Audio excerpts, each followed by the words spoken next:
Bonjour à tous et bienvenue dans Smart Patrimoine. Smart Patrimoine, l'émission qui vous accompagne durant une heure tous les jours dans la gestion de vos finances personnelles sur Bismart.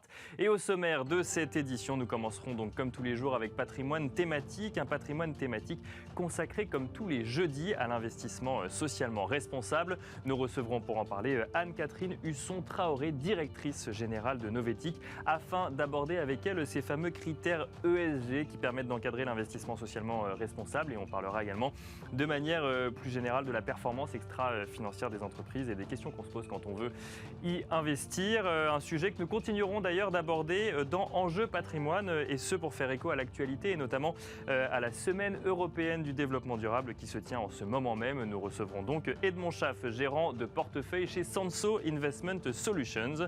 Et puis dans la deuxième partie de Smart Patrimoine, nous serons rejoints comme d'habitude par Laura Olivier pour donner la parole aux experts de votre gestion patrimoniale, avec au programme un focus sur les obligations mais aussi sur le viager, avant de nous poser la question avec Stéphane de Kellen de l'avenir du CGP indépendant. Smart Patrimoine, c'est parti.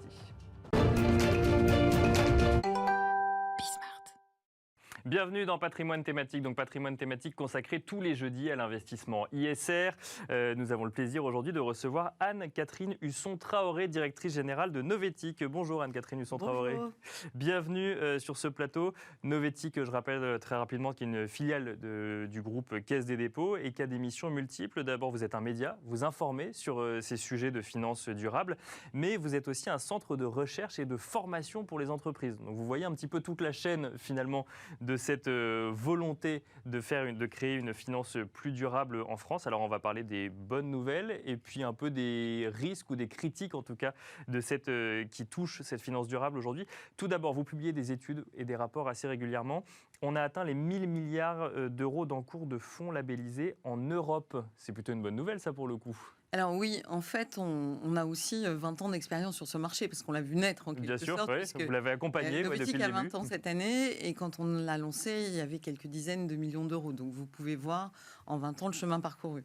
On suit à travers Market Data, c'est-à-dire nos données de marché qu'on publie tous les trimestres, on suit 3 types de panels. Les fonds durables distribués en France, c'est-à-dire effectivement... c'est des panels qu'on constitue nous. Par exemple, ce n'est pas tous les fonds durables distribués en France. Pour être intégrés dans notre base de données, il faut quand même avoir un minimum de crédibilité dans la démarche. Donc vous avez vos propres critères, voilà, en tout cas qui sont en lien avec le cadre posé par l'AMF. Hein. On n'a rien inventé non plus. Bien sûr. Et de dire, on ne peut pas dire je suis durable. Enfin, en gros, il y a certains produits qui n'étaient pas durables la semaine dernière et qui le sont cette semaine. D'accord, ok. Ça, c'est un premier signal d'alerte. Mais ils ne le sont pas encore chez vous. C'est ça. L'idée, c'est qu'il faut pouvoir expliquer ce qu'on fait. D'accord. Il n'y a pas de dire oui, c'est grave, le changement climatique, la biodiversité, tout ça.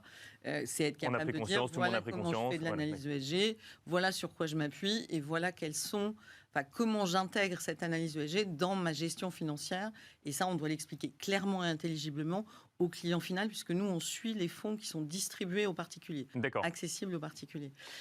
On suit deux autres panels européens, les fonds verts, c'est-à-dire les fonds qui ont une thématique environnementale, et les fonds labellisés. Donc, on est effectivement plus sur les 1000 milliards d'euros d'encours.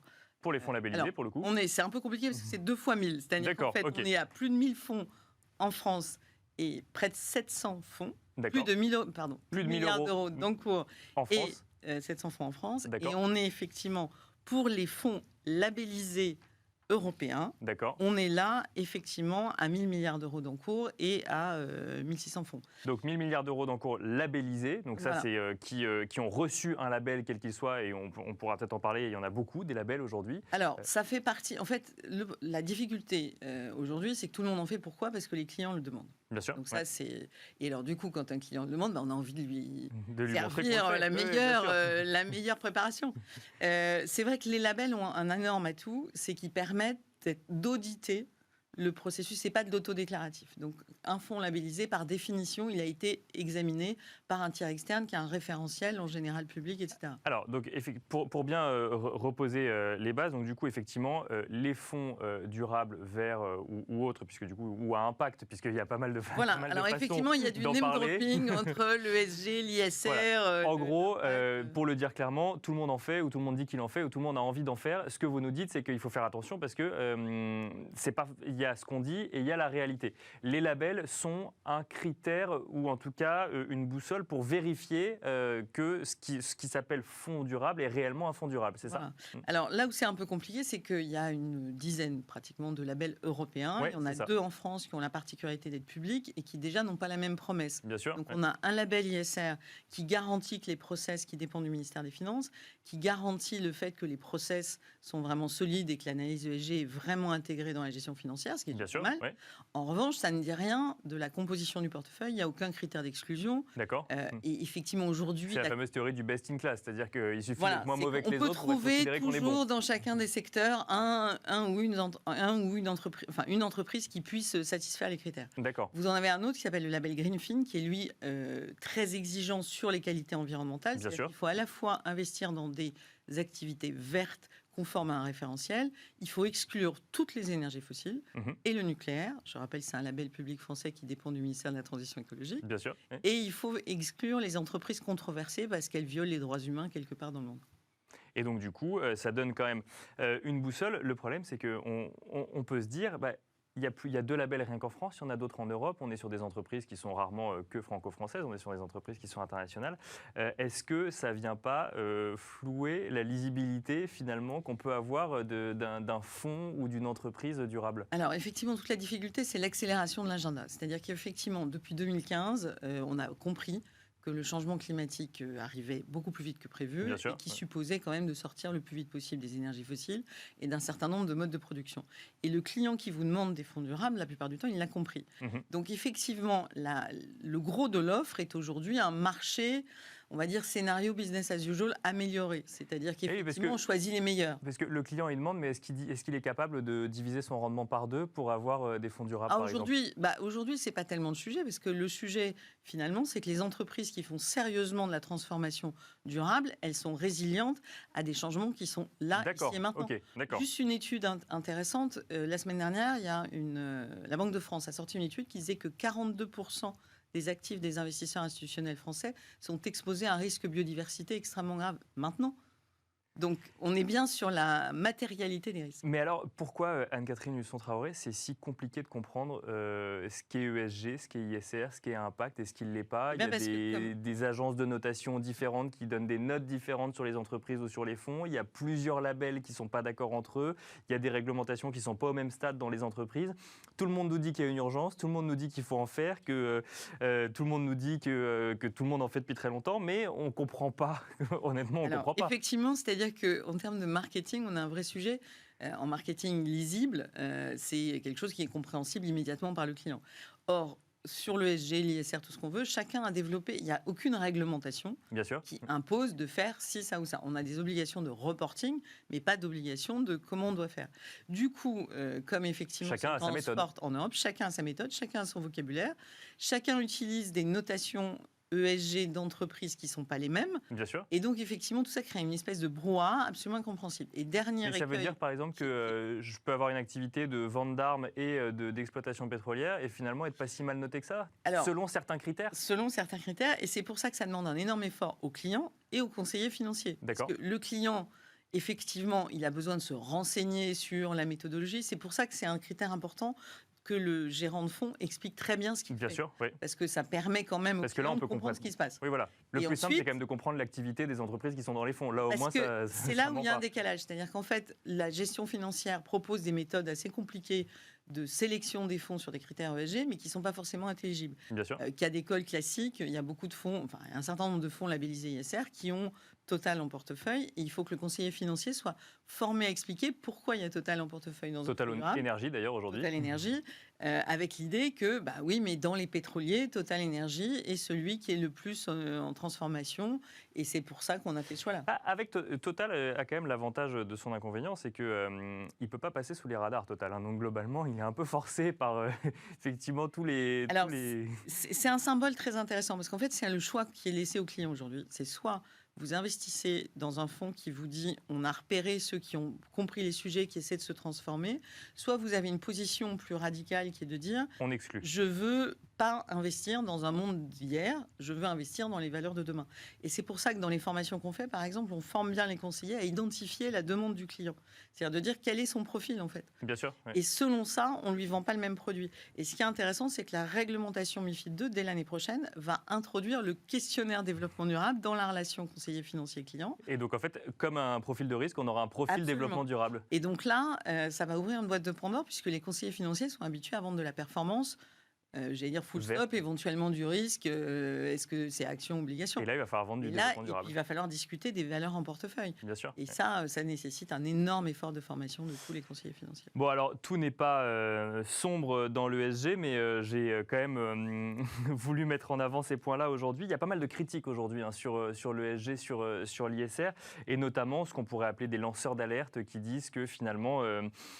derrière le vernis vert se cache une réalité où en fait rien n'a changé, simplement on s'achète un peu une bonne conscience. J'ai pris un exemple, mais il y en a d'autres. C'est alors cet été Tariq Fancy qui était en charge de piloter la politique ESG de BlackRock, c'est quand même pas rien BlackRock dans le monde financier, qui a décidé de claquer la porte tout simplement en estimant que les normes ESG telles que pratiquées actuellement n'offre qu'une façade pour continuer à fonctionner exactement de la même manière. Qu'est-ce que vous en pensez, vous, Anne-Catherine Husson-Traoré? Vous suivez ça depuis 20 ans. Alors, c'est vrai que la rentrée a été très animée, on va dire, pour l'ESG, parce qu'effectivement, il y a plusieurs messages. Il y a celui-là, qui est en fait l'idée de se dire l'ESG, c'est dangereux, parce que ça fait croire qu'on a fait la transformation, que c'est fini, que l'économie est durable, que la finance est durable, et que donc on peut tout va bien. Dormir tranquille. On va sauver la planète. Et donc, c'est un risque, parce que du coup, en fait, non, on a commencé à faire des choses, mais on est au début du commencement, et surtout, il faut pousser les curseurs très nettement dans la logique de transformation, dans l'exigence que les actionnaires doivent avoir vis-à-vis des entreprises de vraiment transformer leur modèle, leur système d'approvisionnement, etc., etc. La deuxième critique, qui est beaucoup plus une alerte pour les gérants qui sont soumis aux régulateurs divers et variés, c'est une autre repentie de la finance durable, de DWS, qui est donc une filiale de la Deutsche Bank, bien sûr. Qui s'est fait... Premier gérant d'actifs allemand, quand même. Voilà, par le régulateur allemand et par le régulateur américain sur ces fausses promesses, sur ces allégations ESG. C'est-à-dire que là, on avait un gestionnaire d'actifs qui a dit « moi, je suis ESG partout ». Oui, c'est ça, et en fait, ce n'était pas vrai. Non, c'est une toute petite partie de ces encours. Et ce qui est intéressant, c'est que les régulateurs se sont dit, en fait, c'est une allégation trompeuse. Bien sûr. Et donc, tous les gérants d'actifs, en France comme ailleurs, se sont dit, ah oui, là, il y a le gendarme qui intervient pour réguler un peu les choses et les cadrer, et qu'on arrête effectivement l'ESG washing, qui consiste à dire, non, mais l'analyse est partout. Or, quelquefois, c'est juste un témoin sur un ordinateur qui s'allume à un moment donné. Et alors, il y a une troisième critique, et on pourra finir par ça, qui a été énoncée. C'est une étude qui est sortie, donc, qui a été menée par des chercheurs de l'EDEC, qui revient même sur les indices ESG, qui revient même sur le fondement même finalement de l'ESG tel qu'il est pratiqué aujourd'hui. Alors oui et non, puisque l'indiciel ESG, c'est pas le fondement même. D'accord. Le fondement même de l'ESG, c'est du stock picking, c'est de la gestion action, c'est-à-dire que vous identifiez, vous connaissez très bien l'entreprise dans laquelle vous investissez et vous la choisissez parce que vous avez analysé en profondeur ces dimensions ESG. La gestion indicielle, par définition, n'est pas la même chose. D'accord. Et donc, c'est construit. Alors, c'est beaucoup l'approche américaine, en fait, qui a fait grossir de façon spectaculaire les indices ESG et toute une approche dite bas carbone, c'est-à-dire la demande du client depuis 2015, c'est je veux essayer d'afficher un investissement climat le moins émetteur possible. Sûr, ouais. Et donc, du coup, qu'est-ce qui se passe dans une gestion indicielle? Vous sélectionnez le marché tel qu'il est. Donc, par définition, et c'est ça qu'a montré l'étude de l'EDEC, c'est que si vous vendez des indices ESG ou des indices bas carbone, et il y a plusieurs études, il n'y a pas que celle de l'EDEC, ils disent, en fait, en gros, ils ont pris le marché, ils ont pris 2-3 critères. L'EDEC est assez sévère, puisqu'il dit qu'il y a 12% des critères de construction de ces indices qui sont vraiment liés au climat. 12%, c'est pas beaucoup. Et donc, en fait, on voit bien à travers toutes ces polémiques que le sujet qui nous occupe là depuis la rentrée, ça va s'accélérer, c'est de dire, oui, il y a plein de choses qui se passent, il y a une transformation, etc. Mais cette transformation n'est pas à la hauteur de l'enjeu. D'accord. Et effectivement, les gérants d'actifs qui s'affichent ESG aujourd'hui sont au pied du mur, parce que la question, c'est de dire jusqu'où ils vont assumer de lâcher la rampe des indices traditionnels, d'un certain nombre de grosses valeurs dans lesquelles on investit, j'allais dire quasi automatiquement, pour se poser la question de la résilience des business models dans lesquels ils investissent, etc. Donc c'est très prometteur. Donc toutes ces polémiques vont dans le bon sens, finalement, d'accélérer cette transition. Elle secoue ce qui était en train de s'installer, c'est-à-dire le dire on a fait un maximum, on a investi, et ce qui est vrai. Hein. C'est ça, c'est le fameux... on entend beaucoup dans le monde de l'entrepreneuriat, fake it until you make it. Bon, là, l'idée, c'est make it maintenant, quoi. C'est un peu ça. Et surtout, et ça, c'est le point clé, c'est que les clients demandent de la mesure d'impact. C'est-à-dire aujourd'hui, quand vous investissez dans un fonds durable, ça vous intéresse la performance financière évidemment, mais vous avez besoin qu'on vous explique en quoi ce fonds-là est plus performant sur des critères environnementaux et sociaux que son voisin qui n'a aucun critère ESG. Et ça, à mon grand désespoir, parce que ça fait 15 ans qu'on pousse le sujet, il n'y a pas eu assez d'argent investi, il n'y a pas de méthodo, il y a très peu de choses, alors que vraiment c'était le sujet, et j'allais dire depuis le départ, et il est enfin sur la table en haut de l'agenda. C'est déjà la fin de notre discussion, Anne-Catherine Husson-Traoré. Vous reviendrez du coup en plateau, peut-être pour aborder des sujets un peu plus optimistes aussi sur... Oui, parce qu'il y en a, il y en a quand même. Et puis il y a plein de choses sur lesquelles capitaliser, c'est ça qui est intéressant. Oui. Mais merci beaucoup en tout cas Anne-Catherine Husson-Traoré, directrice générale de Novetic. Merci à vous également de nous avoir suivis. Et on se retrouve tout de suite dans Enjeu Patrimoine où on va se poser la question qu'est-ce qu'on fait quand on veut investir concrètement dans l'ESG. Et c'est parti à présent pour Enjeu Patrimoine et nous restons dans la thématique de l'ISR, de la finance durable ou de l'investissement responsable puisque nous allons nous poser la question de l'investissement concret avec les critères ESG. Nous en parlons avec Edmond Schaff, gérant de portefeuille chez Sanso Investment Solutions. Bonjour Edmond Schaff. Bonjour Nicolas. Merci d'être avec nous sur ce plateau. Alors c'est vrai que l'ISR, l'ESG, l'investissement à impact, c'est des sujets qui sont d'actualité aujourd'hui dans la gestion patrimoniale, mais également évidemment dans le métier large de la finance. Mais ce n'est pas toujours très clair et très évident de comment concrètement, quand on est gérant de fonds, on investit en prenant en compte ces critères. Vous, concrètement, Edmond Schaff, on l'a vu en première partie, donc il y a cette théorie, il y a cette envie d'investir avec ces critères ESG. Quand ça s'est mis sur la table et qu'ensuite ça arrive sur le bureau du gérant de fonds, mais que lui, il doit faire des choix et gérer une stratégie et assumer une stratégie, qu'est-ce qui se passe concrètement, Edmond Schaff ? Alors, je vais prendre l'exemple de ce que nous faisons, nous, chez Sanso Investment Solutions. D'abord, nous avons en fait une liste de sociétés dans lesquelles il nous est absolument interdit d'investir. D'accord. Ça concerne à peu près un peu plus de 300 entreprises dans le monde. D'accord. Alors, pourquoi est-ce qu'on choisit d'exclure ces 300 entreprises ? C'est soit en raison de leur activité qu'on juge non compatible avec le développement durable. D'accord. Donc, ça va être par exemple la production de tabac, le charbon sous certaines conditions, si ça représente plus de 30% du chiffre d'affaires et s'il n'y a pas de politique de transition engagée vers les énergies renouvelables. D'accord. Et également, évidemment, les armes controversées. Donc là, en fait, vous pratiquez purement et simplement ce qu'on appelle l'exclusion. Tout à fait. D'accord. Et ça, c'est une liste que vous avez définie vous-même Alors, on s'est appuyé sur de la recherche externe et notamment les travaux d'un certain nombre de fonds de pension nordiques et hollandais. D'accord. Et ces exclusions sectorielles sont complétées par ce qu'on appelle des exclusions normatives, c'est-à-dire qu'on va écarter des entreprises qui sont impliquées dans des controverses liées à l'environnement, aux droits de l'homme, à la corruption, etc. Et là encore, ça concerne un certain nombre d'entreprises. Et donc ça, c'est pas forcément des entreprises dont l'activité même les aurait poussées vous aurez poussé à les exclure, mais c'est dans la gestion de l'entreprise qu'il y a une actualité qui est sortie à un moment qui fait que vous vous dites ces entreprises, on n'y va pas. Tout à fait. Donc vous avez cette liste d'entreprises exclues. Un mot rapidement, là on parle d'investissement durable. Alors effectivement, quand on émet plus de 30%, effectivement, ou quand l'activité est liée au charbon à plus de 30%, on comprend effectivement le lien avec l'environnement. Les armes ou le tabac, il y a un côté évidemment éthique à respecter, mais il n'y a pas de lien direct avec l'environnement pour le coup là. Alors le tabac, il y a un lien direct avec le social quand même, puisque Bien les conséquences du tabagisme en termes de santé publique sont très importantes. Et les armes controversées, c'est une obligation légale, puisque ces armes sont interdites par différentes conventions internationales que la France a ratifiées. Donc on ne peut pas investir dans les producteurs de ce type d'armes. Et alors, donc on vient effectivement rappeler qu'il y a ESG, environnement, mais également social et gouvernance. Donc là, vous avez cette liste qui est exclue. Très bien. Donc là, vous n'investissez pas dans ces sociétés. Qu'est-ce qui se passe après pour le reste? Parce qu'il en reste quand même beaucoup des sociétés. Il en reste en effet énormément. Et là, donc on va s'appuyer sur 3 dimensions pour essayer de sélectionner les entreprises les plus vertueuses du point de vue du développement durable. D'accord. D'abord, on va s'appuyer sur l'activité de l'entreprise. Est-ce que cette activité va contribuer aux objectifs de développement durable des Nations Unies? D'accord, donc ça c'est la base de l'investissement, c'est les objectifs de développement durable des Nations Unies. Un de nos 3 grands piliers de sélection. C'est une des boussoles. Responsable, c'est une des 3 boussoles qu'on a. Il faut combiner les 3, je dirais, ensuite dans la sélection. Et on va avoir des produits qui vont mettre l'accent plus ou moins sur l'une de ces 3 boussoles. D'accord. Donc la première boussole, ça va être les objectifs de développement durable. Donc c'est 17 objectifs qui ont été définis par les Nations Unies en 2015 afin d'essayer de rendre l'économie et la société plus inclusive, plus compatible avec le développement durable à un horizon 2030. Et donc là, en fait, ça a des impacts effectivement sur l'environnement, mais également sur le social. Sur le social, oui, bien sûr. Il y a l'éducation, réduction des inégalités. À travers le monde, accès à la santé, dans le monde entier. Bien sûr, accès à l'eau potable, enfin, il y a exactement, tous ces accès à l'eau potable, à l'énergie propre, transformation des villes, économie circulaire, etc.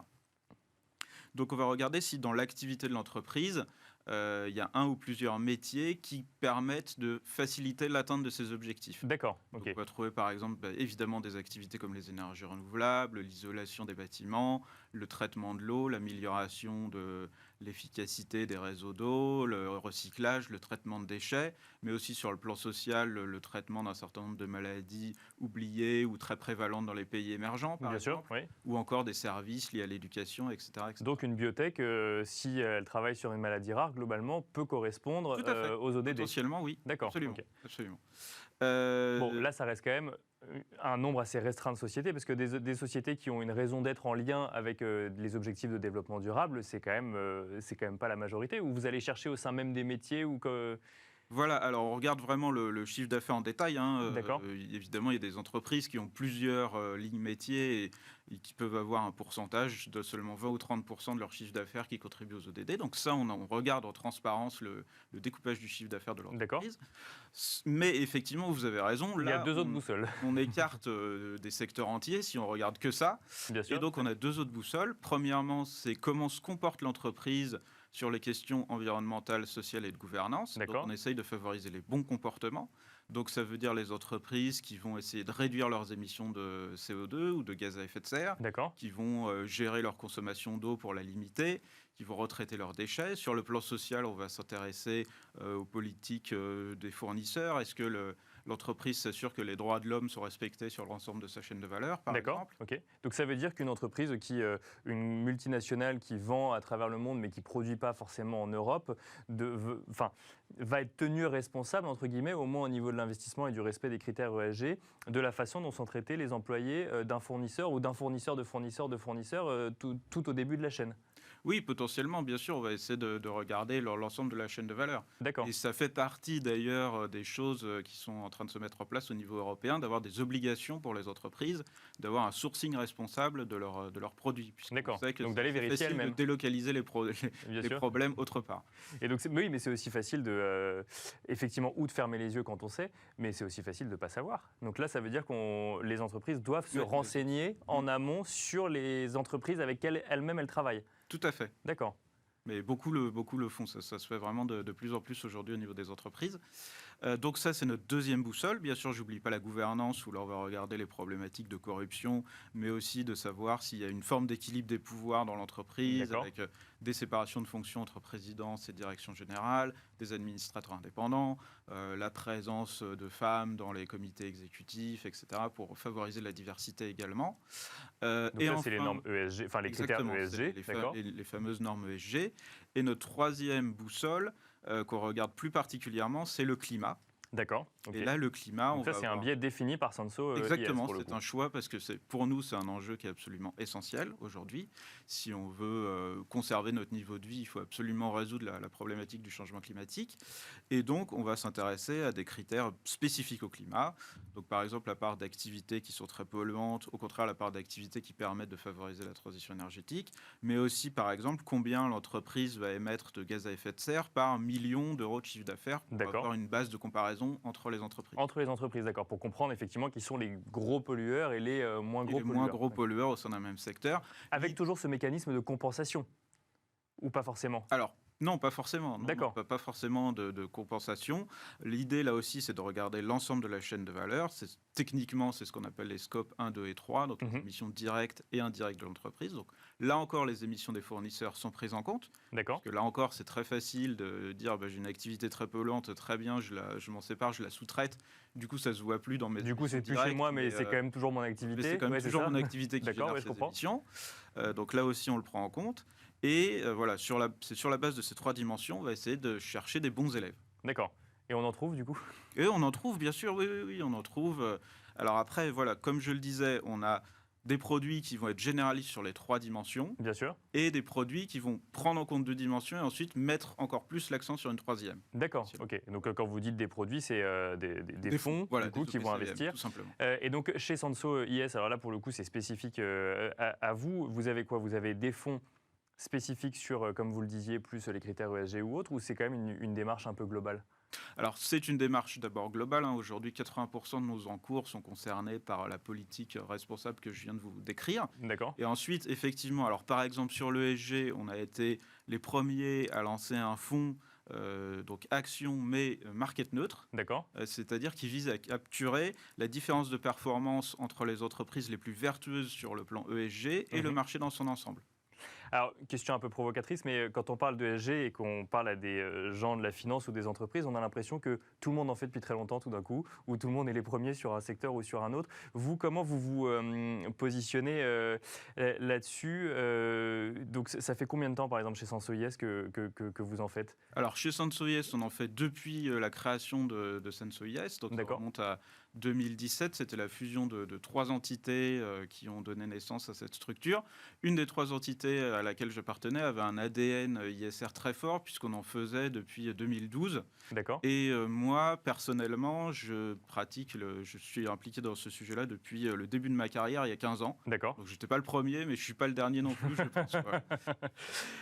Et alors, très concrètement, on trouve les entreprises, mais on investit dans quoi? Est-ce que, par exemple, c'est la question qu'on peut se poser, ESG, c'est environnement, social, gouvernance. Alors, vous nous avez dit que c'est une seule des 3 boussoles, donc complètement, enfin, on peut faire les arbitrages avec une ou 3 des boussoles, mais quand on a ESG, on peut se dire, certains vont mettre l'accent plus sur le S, d'autres plus sur le G, d'autres plus sur le E, et on va quand même avoir ce tampon ESG. Vous, concrètement, vous investissez dans quelles entreprises, par exemple, sans donner, je ne sais pas si vous avez le droit de donner de noms d'entreprises ou pas, mais peut-être des secteurs d'activité ou des activités précises? Je peux vous donner des noms d'entreprises qui font partie de notre univers investissable, c'est-à-dire des entreprises qui ont vous pourriez le faire, d'accord. Voilà, on pourrait le faire et je ne vous dis pas si on le fait ou pas. Et peut-être qu'on le fait dans certains fonds et pas dans d'autres. D'accord, ok. Évidemment, l'intérêt d'avoir plusieurs fonds, c'est qu'ils soient différents, sinon ça n'a pas de bien sûr, bien sûr. Donc par exemple, si on regarde la dimension ODD, on peut penser sur l'environnement à des entreprises comme Vestas, qui est un des leaders mondiaux de la production de turbines éoliennes. D'accord. AQO Énergie aussi, qui est une entreprise française qui développe des parcs, des sites de production d'électricité à partir d'énergie renouvelable. L'énergie électrique, dans le monde, d'accord. Électricité renouvelable. Wienerberger, c'est une entreprise autrichienne qui fabrique des matériaux de construction très efficaces énergétiquement. D'accord, bien sûr. Ensuite, on peut penser de l'autre côté de l'Atlantique, on a un bon exemple, c'est Xylem, qui est une entreprise dans l'eau qui permet d'améliorer la qualité des infrastructures en eau et de limiter les fuites, etc., grâce à leurs équipements. D'accord. On peut penser dans le domaine de la santé à Illumina, qui est une valeur qui est impliquée dans le séquençage de l'ADN. Donc là, ça permet notamment de développer des nouveaux traitements, etc., de faire baisser aussi les coûts de la santé, de personnaliser les traitements. Icon, c'est une entreprise britannique qui est en fait un sous-traitant de l'industrie pharmaceutique et qui s'occupe de tous les tests, les fameux tests de phase 1, phase 2 et phase 3 quand vous développez des nouveaux médicaments. Donc on voit effectivement qu'il y a un certain nombre d'entreprises que vous arrivez à identifier. Il il y a un vivier assez large. Il y a un risque quand même, c'est le risque de greenwashing. Ça peut concerner les professionnels de la finance ou tout simplement les entreprises en elles-mêmes. Comment est-ce que quand on veut investir avec du coup les normes que vous nous avez données, les critères, les contraintes que vous vous mettez du coup pour investir de manière durable, comment est-ce qu'on fait pour éviter le greenwashing ? Alors, c'est vrai que la tentation du greenwashing, elle existe, puisque, par exemple, nous, dans le domaine financier, comme vous le disiez très justement, tout le monde s'y met. Tout le monde y est, comme par hasard, depuis très longtemps. De l'ESG, tout le monde y est, comme par hasard, depuis très longtemps. Et donc, il y a une tentation un peu de surenchère vis-à-vis de la vertu de nos produits. Donc, nous, on essaye d'être extrêmement disciplinés là-dessus. Moi, j'insiste beaucoup pour ça au niveau de nos équipes commerciales, et je pense que ça fait vraiment partie, éviter le greenwashing, de notre mission. Être socialement responsable, c'est aussi avoir une forme d'éthique dans la gouvernance, et donc ne pas survendre les produits. Et je pense que ça, c'est vraiment apprécié aussi par les clients, c'est-à-dire d'avoir une forme d'humilité et de sincérité dans la façon dont on présente les choses. Ça joue en notre faveur. Et ce n'est pas le greenwashing qui va jouer. Et alors, pour conclure, le rendement qu'on peut attendre quand on fait de l'ESG, il faut qu'on s'attende à ce qu'il diminue avec le temps parce que les investissements sont plus conséquents au niveau des entreprises ? Alors non, pas du tout. Moi, Alors déjà, le rendement, il est fonction de la classe d'actifs que vous choisissez. Bien sûr, que ce soit ESG ou non ESG, si vous prenez des actions, vous aurez un risque action qui va être quand même sensiblement le même. Ensuite, moi, je suis absolument convaincu, et c'est quand même l'opinion qui prévaut, qu'il n'y a pas de coût d'investir en prenant en compte les critères ESG, c'est-à-dire qu'on peut attendre au moins la même performance qu'un investissement classique du même type, et même certainement, à mon avis, une performance plutôt meilleure. C'est pas pour rien qu'on a développé ce fonds dont je vous ai parlé brièvement tout à l'heure, qui cherche à capter finalement la différence de performance entre les entreprises vertueuses et la moyenne. C'est parce que finalement, les entreprises qui prennent... pourquoi prendre en compte les enjeux ESG aujourd'hui pour une entreprise ? C'est parce que ça va vous éviter des coûts dans le futur, en fait. Vous imaginez bien sur l'environnement, sur la pollution, les réglementations vont aller en se durcissant considérablement. Donc il vaut mieux être prêt. Il vaut mieux l'anticiper, être prêt aujourd'hui, que d'avoir à supporter les coûts dans 5, 10, 15 ans, quand ça va arriver. Merci beaucoup Edmond Schaff de nous avoir expliqué concrètement ce qui se passe quand on est gérant de portefeuille et qu'on veut investir avec cette volonté donc du coup d'investir durable. Alors avec les critères ESG où on parle également d'investissement responsable, c'est peut-être des réalités différentes mais c'est quand même la même démarche à la fin. Edmond Schaff, je rappelle que vous êtes gérant de portefeuille chez Sanso Investment Solutions. Merci à vous et on se retrouve tout de suite dans la deuxième partie de Smart Patrimoine.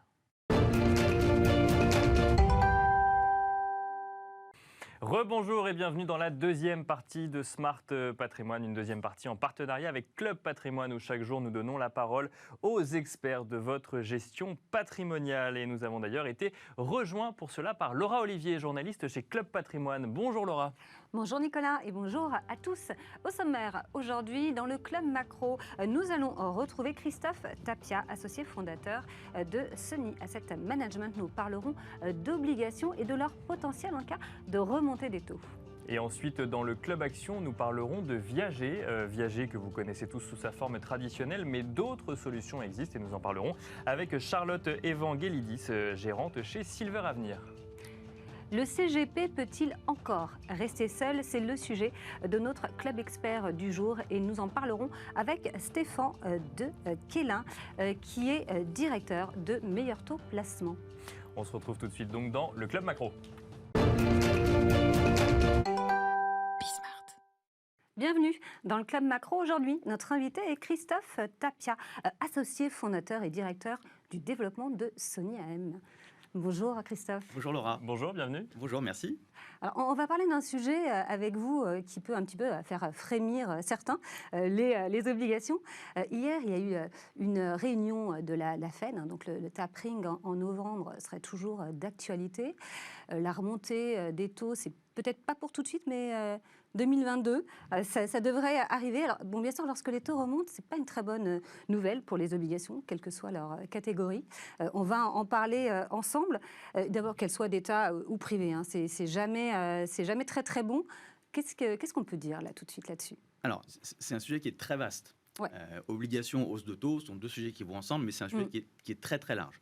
Alors déjà, pour repositionner dans le contexte ce marché obligataire dont on parle, parce qu'il y a beaucoup d'abus de langage quand on parle d'obligations, on fait beaucoup de raccourcis de langage parce que c'est plus simple, mais au bout du compte, il faut essayer d'expliquer comment ça fonctionne. Alors déjà, le marché obligataire, c'est le plus grand marché du monde. Oui. C'est 300 000 milliards de dollars. Pour vous donner un repère, le marché des actions, c'est 90 000. Le marché du crédit, le marché de la dette, que ce soit de la dette souveraine ou de la dette privée, c'est 3 fois plus gros que le marché des actions. Donc ça, c'est le premier postulat. Ensuite, ce marché, il est coupé en deux. Ouais. On a d'un côté les dettes souveraines, aujourd'hui totalement sous administration des banques centrales, et de l'autre côté, la dette privée. Et ces deux marchés... Et même au sein de la dette privée, il y a des sous-catégories. Et après, il y a plein de sous-catégories à l'intérieur de toutes ces dettes. Dans la dette souveraine de la même manière et la dette privée de la même manière. Mais ce qui est intéressant, c'est qu'aujourd'hui, ces deux marchés, ils fonctionnent de manière différente en termes de flux, en termes de volume, en termes d'investisseurs, en termes de rendement. Donc ces deux marchés sont totalement opposés, et donc essayer de les mettre tous ensemble pour essayer de faire une généralité, déjà on a faux, parce qu'au bout du compte, on passe à côté du sujet.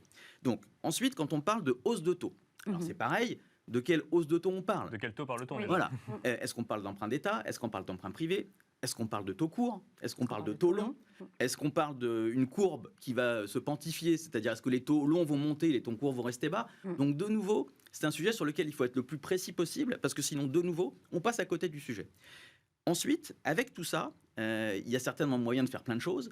Cette matière étant tellement protéiforme, quelles que soient les conditions de marché, on peut trouver des manières de travailler pour essayer de faire gagner de l'argent aux investisseurs en fonction des choix qu'on va faire en termes de gestion sur tel type d'obligation, sur tel type de durée, et ainsi de suite. Donc, dans cet univers entre obligations et hausse de taux, oui, il y a encore un potentiel pour gagner de l'argent. Maintenant, il faut faire les bons choix et choisir ce qu'il faut. Où est le potentiel? Parce que c'est vraiment là la question. Alors, déjà, si on imagine que les taux vont monter, Ouais. voilà. Alors déjà, quand on parle de taux directeur de la Fed. Exactement. Parce on parle d'emprunt d'État. On parle d'emprunt d'État. Si on pense D'ailleurs, si ça monte, les taux, là, ce sera aux États-Unis en premier lieu.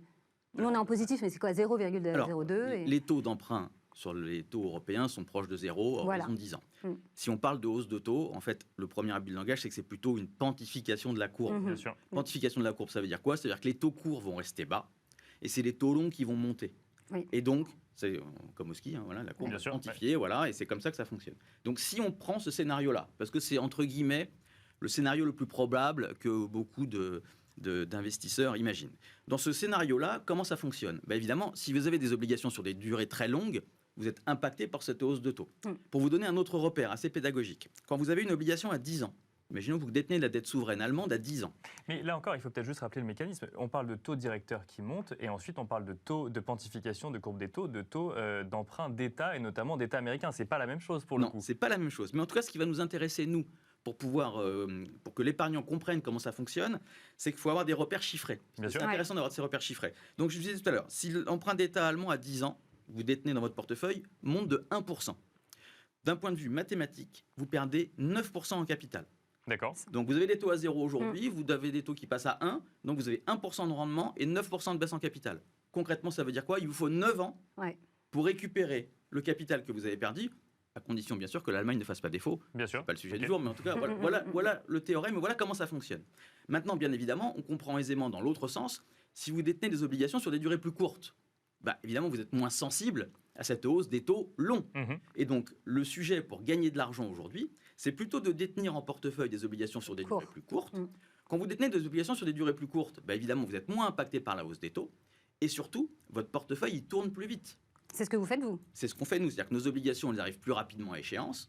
Et quand une obligation arrive à échéance, qu'est-ce que vous faites? Vous récupérez le cash que vous avez investi. Et avec ce cash, vous réinvestissez sur une nouvelle obligation du moment. Alors, toujours sur un horizon court, du coup? Alors, ça dépend. C'est là où, finalement, la hausse de taux peut avoir un intérêt pour gagner de l'argent dans cet univers-là. C'est-à-dire que si les taux montent pendant que vous avez du cash en portefeuille, vous rachetez de nouvelles obligations au taux du moment. Bien sûr. Si les taux sont plus hauts, de façon mécanique, vous accompagnez cette courbe de la hausse des taux. Parce que vous achetez des obligations sur des durées plus importantes, qui vous rémunèrent plus. Donc, in fine, vous accompagnez cette courbe de la hausse des taux. Et c'est comme ça qu'on gagne de l'argent quand les taux montent. Et on gagne aussi de l'argent avec le high-yield, avec le haut rendement. Alors, là, on peut gagner de l'argent avec le haut rendement, mais attention, si vous détenez des obligations haut rendement sur des durées très longues, vous avez le même phénomène. Très bien. Vous allez être très impacté si effectivement les taux montent. Dans des moments comme aujourd'hui, la stratégie qui nous semble la plus opportune, c'est de dire, voilà, quand le risque n'est pas rémunéré, c'est un peu ce qu'on entend aujourd'hui, faut pas en prendre. Et pas prendre de risque quand vous êtes gérant obligataire, c'est assez simple. C'est ce que je vous disais tout à l'heure. Vous achetez des obligations. Le risque n'est pas rémunéré sur les obligations parce qu'on pense peut-être à tort que les obligations d'État sont justement pas risquées. Alors, pas risqué, mais pas de rémunération. Aujourd'hui, on est revenu. On veut dire, avant n'était pas exactement la norme. D'accord. Là, on revient sur une norme où pas de risque, pas de rémunération. D'accord. Détenir de l'emprunt d'État allemand à 10 ans, c'est pas tellement risqué. Je disais tout à l'heure, est-ce que l'Allemagne va faire défaut? Évidemment que non. Donc le risque n'est pas là. Le point qui est important, c'est aujourd'hui, c'est quelle stratégie vous mettez en place pour accompagner cette hausse de taux futur. Et donc évidemment, ce que je disais, c'est quand le risque n'est pas rémunéré, il ne faut pas en prendre. Et pas prendre de risque pour un gérant obligataire, c'est assez simple. C'est acheter des obligations sur des durées plus courtes. Parce qu'évidemment, sur des durées plus courtes, vous prenez moins de risques sur une hausse de taux long, et vous prenez moins de risques sur la signature ou sur le défaut d'un émetteur. Parce que sur une durée plus courte, votre visibilité est quand même meilleure que sur une durée très longue. Et alors, juste avant d'aller sur le high yield, si au lieu de prendre des obligations à 5 ans, vous les prenez à 15, 20, 25 ans, là, le taux est un petit peu plus élevé, mais le risque est beaucoup plus élevé? Alors oui, parce que plus vous achetez des obligations sur une durée longue, plus la hausse des taux vous impacte. Bien sûr. Voilà, l'impact sur 10 ans est plus faible qu'un impact sur 15 ans, sur 20 ans ou sur 30 ans. Et aujourd'hui, qui peut imaginer acheter une obligation sur une durée si longue dans un univers où malgré tout on n'y voit quand même pas grand-chose, où il s'est passé beaucoup de choses. C'est un univers qui est mouvant. C'est une matière vivante ce qu'on fait. Donc aller sur des durées trop longues, honnêtement, ça n'a pas tellement de sens aujourd'hui. Qu'est-ce que vous faites justement vous? Donc vous prenez, alors donc c'est du court, c'est du high yield, c'est de la dette gouvernementale, de la dette d'État? Alors nous, ce qu'on fait, c'est du court. Aujourd'hui, d'un point de vue vraiment conjoncturel, plutôt de la dette privée, parce que la dette d'État ne rémunère pas, et de la dette privée plutôt du high yield, parce que nous, on est des vrais spécialistes de choix des entreprises. C'est ça notre métier, c'est de sélectionner des entreprises qui nous semblent être le mieux en capacité d'accompagner de la croissance, d'accompagner leur développement et surtout d'être capable de rembourser leurs dettes. D'accord. Qu'est-ce que vous prenez du double D ou définir juste rapidement ce que c'est que high yield, parce que tout le monde ne connaît pas forcément, c'est un terme qui peut être un peu barbare. Mais... Le high yield, c'est le haut rendement. C'est des sociétés, alors vous savez, dans les obligations, c'est comme à l'école, il y a des notations. Donc la meilleure note, c'est le A, et la plus mauvaise note, c'est le D, mais le D, c'est défaut, donc on ne va pas en parler. Donc, on s'arrête au C. Voilà, on s'arrête au C. Voilà. Et donc au bout du compte, moins une entreprise est bien notée, entre guillemets, plus son risque est important. En revanche, ces agences de notation, cet univers a aussi beaucoup évolué. Tout est allé tellement vite depuis maintenant 24-36 mois que finalement, travailler un portefeuille uniquement avec des notations, c'est un non-sens. Nous, ce qui nous intéresse, c'est finalement les émetteurs en eux-mêmes. Parce que parfois, des entreprises plus endettées que d'autres fonctionnent mieux que d'autres parce que leur business model est plus abouti, parce que leurs cash flows sont plus importants, et ainsi de suite. Donc, nous, l'idée, c'est de dire, voilà, on achète plutôt du court sur des entreprises qu'on connaît très bien, et en se disant, si demain les taux remontent, mon papier court, il me protège malgré tout d'une hausse de taux long. Et surtout, avec ce papier qui va tourner plus vite, ces emprunts qui vont arriver plus vite à maturité, je vais pouvoir racheter des obligations, alors pas forcément les mêmes, mais sur des durées peut-être plus longues, avec plus de rémunération, et donc accompagner cette courbe de la hausse des taux. Et d'ailleurs, ce qui est intéressant, c'est que là, on parle de hausse de taux aujourd'hui, c'est un vrai thème d'actualité, mais depuis 10 ans, il y a eu plein de périodes où les taux ont déjà monté. C'est-à-dire que ce n'est pas juste une possibilité maintenant. Et on s'aperçoit que dans toutes ces périodes d'hausse de taux, alors on a peut-être eu un peu de chance, mais en tout cas, l'équipe de gestion chez Sany a plutôt très bien travaillé. Dans toutes ces périodes de hausse de taux, nos clients ont gagné de l'argent. Donc c'est un peu contre-intuitif tout ça. Mais ça veut dire que les obligations, c'est un vrai métier de spécialiste. C'est-à-dire qu'un client particulier peut acheter des actions, il se débrouille tout seul, il n'y a aucun problème. Acheter une obligation, on ne peut pas le faire tout seul. C'est-à-dire que la barrière à l'entrée est très forte. Quand vous achetez une première souche obligataire, c'est un minimum de 100 000 euros. Bon, tous les particuliers ne peuvent pas acheter 100 000 euros d'une obligation. Et puis surtout, vous détenez qu'une obligation. Évidemment. Vous n'êtes pas diversifié. Enfin voilà, il y a quand même beaucoup de choses qui font que c'est vraiment un métier de professionnel. Merci beaucoup. Christophe Tafia, je rappelle que vous êtes associé fondateur et directeur du développement chez Sany Asset Management. On se retrouve tout de suite pour le Club Action. Bienvenue dans le Club Action. À présent, le Club Action où nous allons parler de viager. Alors, c'est un mécanisme que beaucoup connaissent pour un investissement en direct, mais il existe d'autres solutions pour investir en viager. On va en parler avec Charlotte Evangelidis, gérante chez Silver Avenir. Bonjour Charlotte Evangelidis, pardon. Bonjour Nicolas, c'est pas Bonjour Charlotte. Bienvenue sur ce plateau. Alors, on parle de nouvelles solutions de viager. C'est d'ailleurs une des spécialités de Silver Avenir. Concrètement, comment est-ce qu'on peut investir en viager si on n'achète pas soi-même directement l'appartement? Concrètement, on peut acheter via Silver Avenir, c'est une unité de compte dans un contrat d'assurance vie. D'accord. Donc ça, c'est la façon d'investir. Et puis, ce que vous disiez en introduction est tout à fait juste, c'est-à-dire qu'aujourd'hui, on connaît finalement la façon d'acheter classique dans le viager, c'est-à-dire que je vais voir quelqu'un qui veut vendre en viager son bien, et puis je lui achète en direct. Bien sûr. Comme on connaît tous le film. On pense avec toujours au Michel film. Serrault, effectivement. Et donc avec un mécanisme où j'achète moins cher, mais je paye ensuite régulièrement une certaine somme d'argent à la personne qui habite le bien. C'est comme si il me louait finalement ce que je n'ai pas payé. Et au décès de la personne, je récupère la pleine propriété du bien. Et donc là, ce que vous nous dites, c'est que si je peux le faire via une assurance vie, qu'est-ce qui se passe? Silver Avenir, c'est un intermédiaire qui, c'est quoi? Ça fonctionne comme c'est une SCI. C'est une SCI, oui. donc c'est un fonds. C'est un fonds qui collecte de l'argent auprès de particuliers. Dans les contrats d'assurance vie, on place son argent pour pouvoir acheter de l'immobilier, qui aujourd'hui est plutôt bien portant, puisqu'au premier semestre, il y a eu 1,6 milliard collecté que sur des SCI. Donc on voit bien que c'est un véhicule qui déjà plaît dans les unités de compte des contrats. Mais la grosse particularité de Silver Avenir, c'est qu'on achète des biens résidentiels diffus à des personnes qui vont rester dedans. Vous avez raison, ce sont des biens occupés, et on leur décote finalement le fait d'y habiter à vie.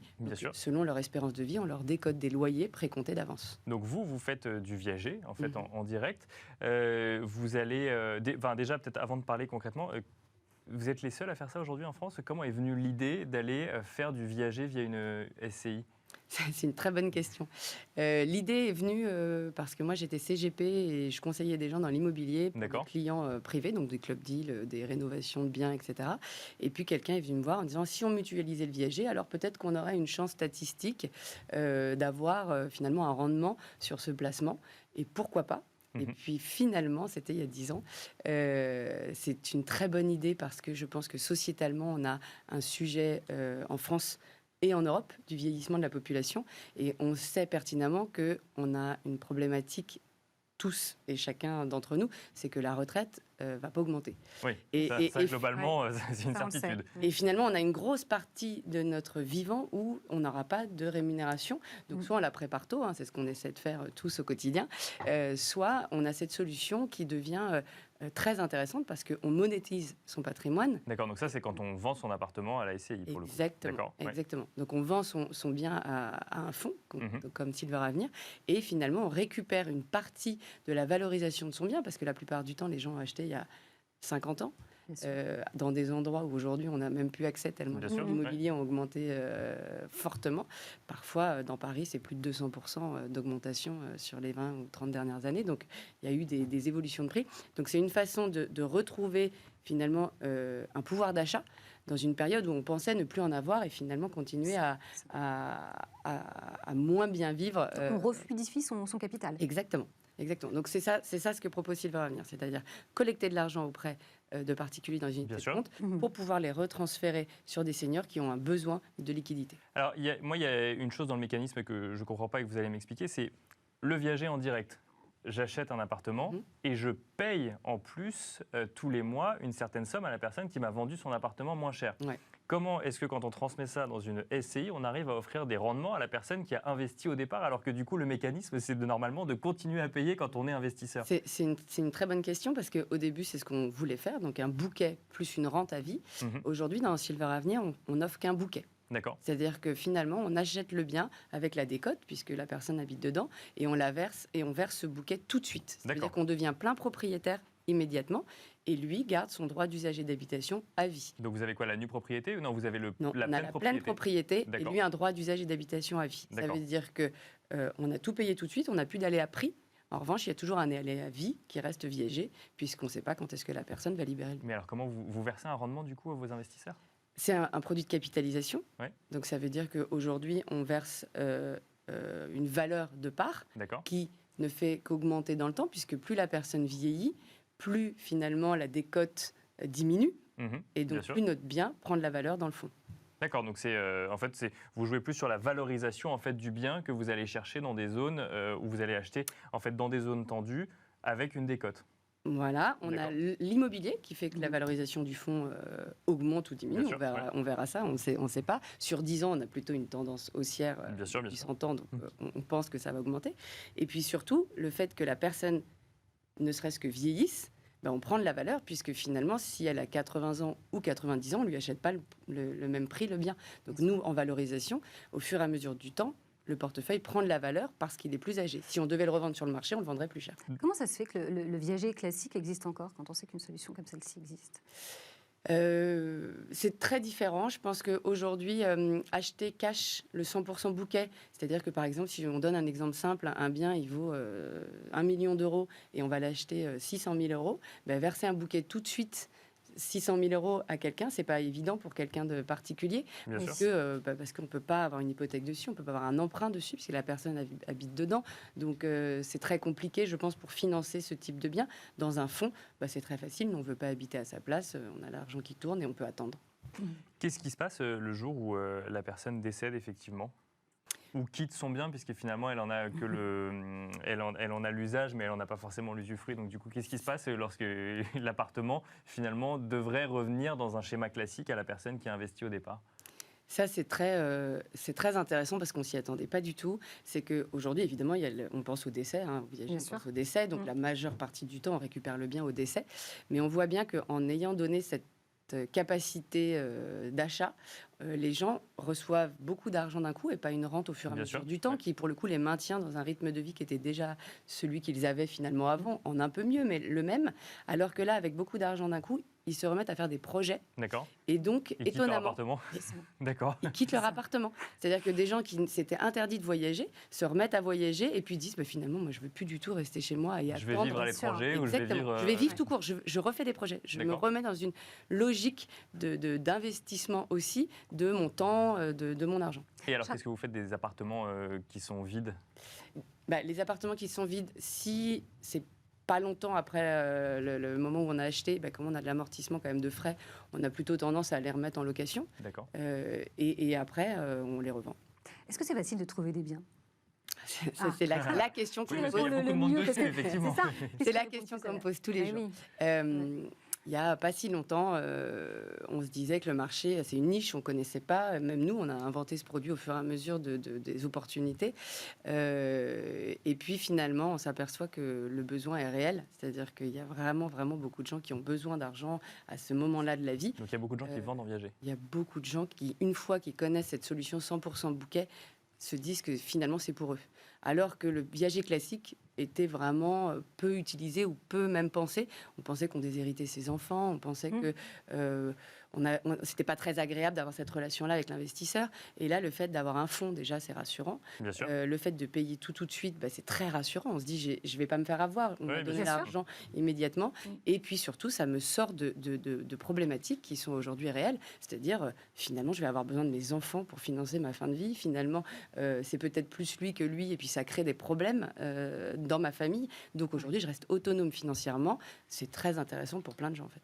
Merci beaucoup Charlotte Evangelidis, c'est bon, je l'ai bien prononcé. Je rappelle que vous êtes gérant chez Silver Avenir et de nous avoir présenté du coup cette solution viager un peu particulière, donc en passant via une SCI. Merci à vous également de nous avoir suivis. On se retrouve tout de suite dans le Club Expert.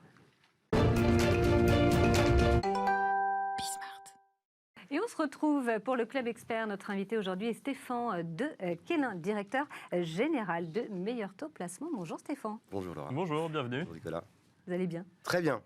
Alors, on va s'intéresser au CGP, au conseiller en gestion de patrimoine aujourd'hui. Alors, indépendance ou isolement, quel est l'avenir pour les conseillers en gestion de patrimoine et à quoi ressemble le paysage justement du CGP en France aujourd'hui?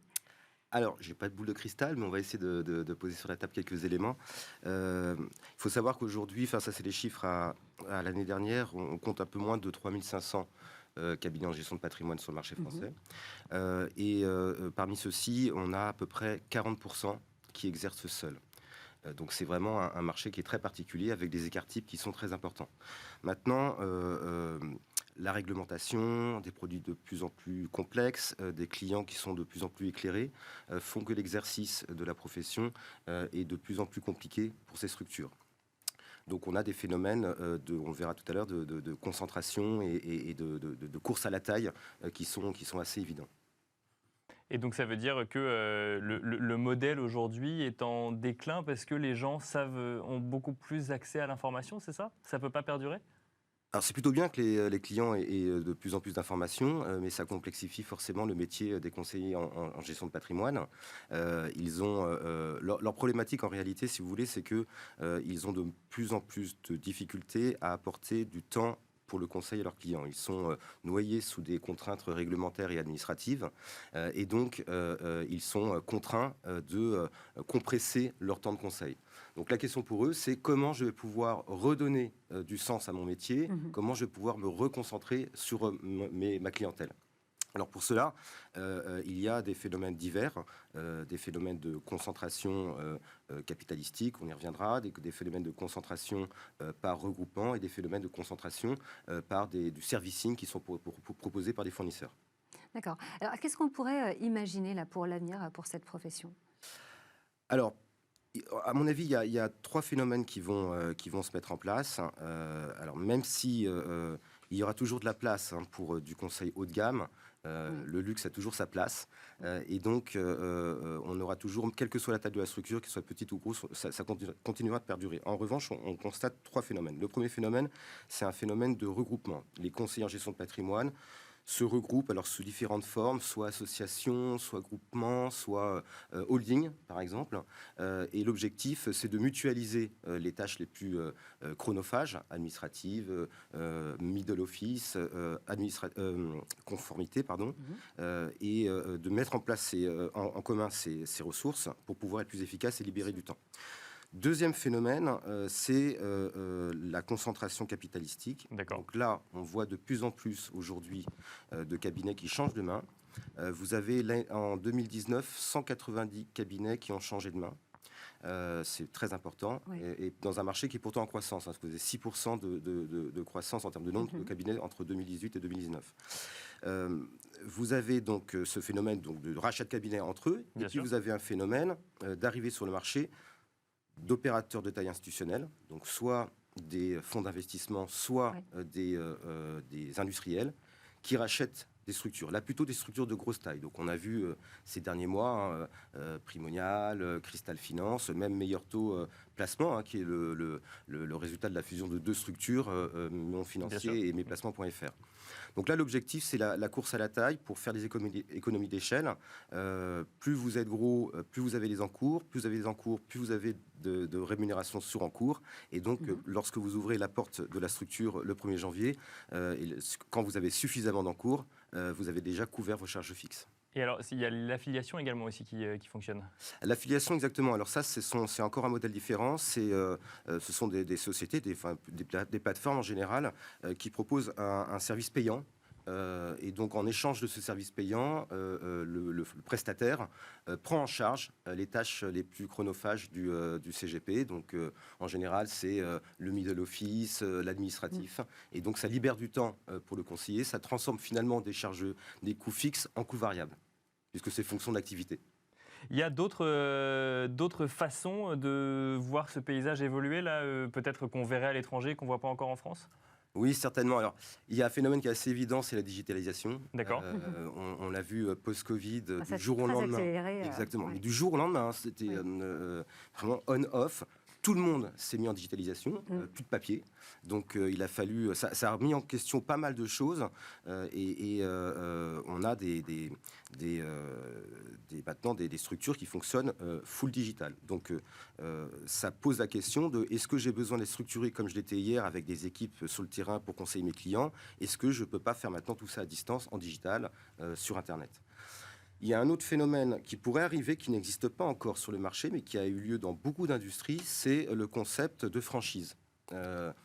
Aujourd'hui, si vous voulez ouvrir un McDonald's, vous n'avez pas besoin de savoir faire des hamburgers. C'est vraiment Et donc ça vaut également pour le métier du conseil en gestion de patrimoine. Si c'est structuré, si vous avez un cahier des charges et que vous avez les agréments, évidemment, c'est pourquoi pas une manière de voir le métier différent. Ça n'existe pas encore, mais pourquoi pas demain ? Pourquoi pas demain ? On finira là-dessus, puisque du coup, le temps nous est compté. Merci beaucoup, en tout cas, Stéphane de Quélin, directeur général de Meilleur Taux Placement, de nous avoir expliqué les différentes façons dont on peut voir ce regroupement au sein de la profession. C'est déjà la fin de Smart Patrimoine. Laura, un plaisir de l'animer à vos côtés. Un plaisir de vous retrouver également. Et on se retrouve justement demain à partir de 13h pour un nouveau numéro de Smart Patrimoine. À demain.